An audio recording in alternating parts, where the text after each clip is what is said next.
Good morning, guys! Andito na naman po ang inyong lingkod, Pocahontas at your service.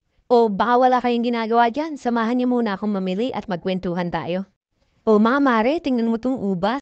Ang liliit, mukhang pagkasarap-sarap. Medyo mahal nga lang ang presyo, pero kuha na tayo ng isa.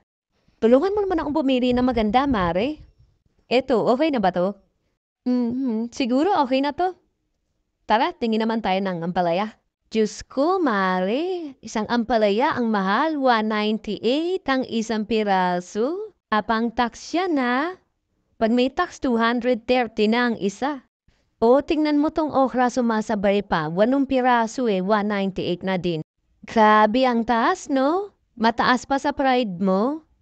Paano pa tayo makakapagsari-saring gulay niyan kung ganyan kamamahal ang presyo? Tingnan mo, kukumputing ko. O, eto pa lang, magkano na? Diyos me.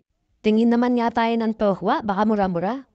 Aba, Diyos mio, hindi nagpapahuli ang tokwa. 4 na hiwa, 148, grabe. Siya nga pala no, maisingit ko lang kung iyong mamarapatin. May nabasa kasi ako sa Bible kanina ang ganda. Gusto ko lang din sanang i-share sa'yo. Sabi sa Joshua, chapter 1, verse 5, "You've got someone standing beside you.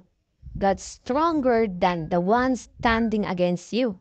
At dahil dyan, lagi mong tatandaan na kahit kailan, palagi mong kasama ang ating Diyos amang tagapaglikha.